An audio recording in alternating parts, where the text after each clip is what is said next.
Hey everybody, this is Josie. Welcome back to Cedar Creek Homestead. I hope you guys are doing good. I hope you're enjoying your springtime and that you've got your gardens out. We're working on our gardens. I've got my tomatoes and onions and cabbages out, getting ready to set my peppers. We're having to work in between rains. We've had really pretty weather the last few days, but I've been a little bit under the weather myself. Feeling a little bit better, and so the next thing I'll be putting out is peppers, but we got 2 or 3 days of rain, some really heavy rains expected for Wednesday, and some pretty nasty weather too. So we're keeping our heads up and keeping our eyes peeled to try to make sure that we've got everything put away and batten the hatches down so that there won't be any damage if the wind should get up and things get tossed to and fro. I hope you guys will be safe where you're at, and I hope that, if you need the rain, that you get a good rain, and we'll just look forward to a good growing season. Have you ever felt yourself being pulled in every direction? Felt like, that you just pulled this way and pulled this way, and maybe even sometimes, you have your arm bent back behind you, and just everything seems to come at you at one time, and you really don't know what in the world you're going to do. Well, let's just talk about that tonight. When I was a kid, and I grew up in the 70s, my brother had a Stretch Armstrong. And I don't know if you know what that is, but it was like a superhero doll for boys. And you could pull his arms, both arms out, and his arms would stretch out, and then they would come back together, and you could stretch them out, and you could, back and forth and back and forth and back and forth, and it would snap back. But if you weren't careful, you would stretch them out, and they wouldn't come back, or you could kind of break whatever that gel stuff or whatever it was inside of Stretch Armstrong. And then he was just, had these big old stretched out arms that you really couldn't play with anymore. And I got to thinking about that, and I thought, how many of us could say that we've ever felt like we were just stretched to the point where we were just overstretched, and we really didn't bounce back into shape, and we really didn't be able to bring ourselves back to center. That's something that we have to be cautious of, keeping ourselves centered, keeping ourselves grounded. In the world today, there's so many things that are going on that can take our attention, and that can really get us concerned and overwhelmed and fearful of those things. We hear of court decisions, and we hear of all of the things that are going on in Washington, all the things that they're wanting to change, and the restrictions that they're wanting to be place on things, and other things that they're wanting to have no restrictions on. And it's really enough to really concern us and really cause us to be overwhelmed and feel like we're just, that we don't know what we're going to do. But we have to get ourselves to a place where we say, for our own best health, for our mental health, for our physical well-being, for the well-being of our families, we can't let ourselves get out of control. We can't let ourselves be pushed and pulled to the point where we're not good for anybody. That Stretch Armstrong, when he got all stretched out, he wasn't good for anything anymore. My brothers, they didn't want to play with him because he didn't really have any kind of purpose. You could pull his arms, and he just didn't have that same appeal that he first had. And we have to be careful that we take care and that we make sure that we're able to be used and in a way that we're helpful to those around us and helpful to our families and do some good for ourselves. We have to keep ourselves centered. So I thought about that. How do we keep ourselves centered? How do you keep yourself centered? Well, because of my faith, that's the most important thing to keep me centered, is that knowing and trusting that I've given it all to the Lord, and He keeps me centered. Then we have to keep learning. Keep learning from other people how to do things. When we're overwhelmed about all kinds of things that we know nothing about, Seek out people that really know those kind of things.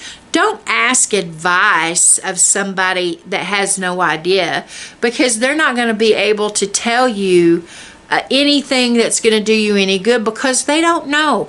Ask someone that knows. Read. Pick up a book. I have always, Howie and I both have always loved to have a bookshelf full of books. Now, was Howie a big reader? No. But he did like history books, and he, of course, the Bible, number one. Loved history books. He loved the nature books. When we were kids, Howie and I, people used to have these little books. They had them in our library at school. They were about this big. And some of Howie's neighbors, the Chisholms, they had the books, and they had them on birds and reptiles and plants and all kinds of stuff. And both of us have talked about those books, and we just loved them. And so one of our dreams was to always have a library, our own personal library, that was full of books that we could just put our hands on. And I know that you can use this and it have all the information that you could possibly use on it. But if you ever ask yourself, what would you do if you didn't have this, or you didn't have a computer? Where are you going to get that information from? So Howie and I always thought it was important to have books to learn from, and to be able to continue to develop our skills, and to continue to be able to learn new things. And another way to not feel overwhelmed is to learn those new skills. Now, since all of this stuff has happened with Howie and I, and him going on to be with the Lord, I have had to learn lots of things that I didn't know before. Now, I'll just tell you that Howie and I worked together on the farm, and but there was lots of things that he did separately than what I did, and there was lots of things that I did separately from him.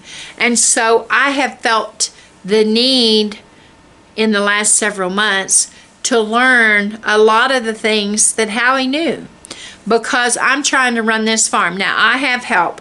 Papa Tex and Granny and Blade and Cheyenne, they're all here. But I feel responsible. I feel like I need to learn how to do some of these things. And so I've really had to step out of my comfort zone. It's not comfortable for me to learn some of these things that I have felt kind of overwhelmed, or kind of like I was inadequate because I didn't have that skill. But I'm slowly learning, and I look back now, and I've mastered, or haven't mastered, but I've made it through 2 snake encounters. One of them was about this big, and the other one was a big long snake. And I saw it, and Blade just happened to be there with me, and so Blade actually took care of it. But I stayed together. I didn't fall apart over the snake. But anyway, I've had to do some things. I've had to learn to drive those trucks. And I know that stuff sounds silly, but I never had to do that before. I grew up in a house full of boys. And if I had a flat tire, one of my brothers changed my flat. Then I lived with my granny and grandpa, and my grandpa took care of that stuff. And then I moved on to Howie, and 27 years with him, and he just done those things for me. So I'm having to learn those things. And sometimes, if I'm not careful, I can allow myself to feel like I'm being pulled in every direction. I had to figure out how to close the business down, and how to take care of the bank accounts, and how to, get our business taxes taken care of. And just, I've got a little bit more gray or glitter or whatever you want to call it in my hair because of it. But you have to persevere. You can't just sit down on the wayside and fold your arms and say, I'm not going any further. As long as we're in this life, as long as we have breath, we have to keep on going. And we can't allow ourselves to be overwhelmed. So I'm learning how to do those things. Now, this last week, on Saturday, they come out and they set Howie's headstone, and it's very, very beautiful. But we'd had some rain, and so when the monument company came, they had several monuments on their truck because they were going to set several that day, and the truck bogged down in the mud. Well, Howie's dad, Papa Tex, he used his truck and a chain to try to pull it, and it wouldn't move it, and so I had to take the diesel truck down there, and they hooked my truck with a chain to Grandpa's truck with a chain to this truck, and I got out because I thought, well, one of those guys would get in the truck, but Papa Tex is like, no, you get in there, you need to learn it. And so I'm slowly learning these things, but that's my point. If I can learn those things, you guys surely can learn them. And the next thing that we have to do is put our fear aside. And I have let fear keep me from doing things in the past. And just, I relied on Howie to do it for me, or I relied on Blade, and now trying to rely on Papa Tex. And I think it's important that I don't let the fear keep me from learning those things. And so I'm going to push on. And I hope that you guys push on in the things that you need to know and the things that you need to do. Now, there's a quote that says, great works are performed not by strength, but by perseverance. Now, obviously, there's a lot of things on this farm that I can't do by way of strength because I'm not a real physically strong person. But if I persevere, if I find other ways to do things, then I'll be able to accomplish that. And you can too. You may be someone like me, a widow woman, that and maybe you don't have people around you, and you're going to have to do those things. Well, I say with God's help and with perseverance, we can make it through. We just have to put one foot in front of the other and continue on. We have to set goals. Now, on our homesteads, and even in the suburbs, in the areas that you live, set some goals. Set these things and say, this is what I'm going to do. And if you have to write it down. Now, guys, I'm getting to the point where I'll just be honest with you. I have to write stuff down or I forget it. It'll go in one ear and right out the other one. And so if you have to get you a notebook and write down the things that you need to accomplish for your family, if you need to write down the things that you need to add to your pantry, or even now it's not all your food and your water. Those are for survival. Food, water first, and food, but then you're going to need other supplies too. Now, homesteads and farms and people that live in the country, there's lots of things that we use because we have fencing, and we have tractors, and we have other equipment and tillers and all kinds of things that we use, and we have projects. We need lumber, and my goodness, if you've tried to buy lumber lately, you know how expensive it is, and screws and nails and all those kinds of things. So that all of that could be overwhelming to you, and you could feel like you're pulled from every direction in that way too. But make yourself a list of things that you need, and then just go back to that list. Now, you're not going to be able to take your list. This will overwhelm you on its own if you take your list and try to get everything in one day, because number one, things are too expensive, and number two, you will just overwhelm yourself. And don't do it to yourself. Don't allow yourself to be overwhelmed in that way. One bite at a time. One bite at a time. How do you eat an elephant? One bite at a time. You get some of this done and go on to the next page and do some of those things. Persevere. Press forward. Guys, we're going to be successful in this thing if we just continue to do what we know is right. And, if it takes pulling back from all of the things that are around you, that craziness and the pulling back and forth, and say, for me and my house, this is what we're going to do. We are going to live this way. We believe this way. We're going to practice these things. And this is what we're going to do to survive. what we're going to do to persevere, what we're going to do so that we're not pulled in every direction. You don't have to be involved with everything that's going on in your community. And I don't mean that to sound horrible, but I know people that have young children and they're in every single activity out there, and they're pulled here and they're pulled there, and they're exhausted and they have no time to do anything other than those. And you know, we know this day and age that there's lots of things that need to be done.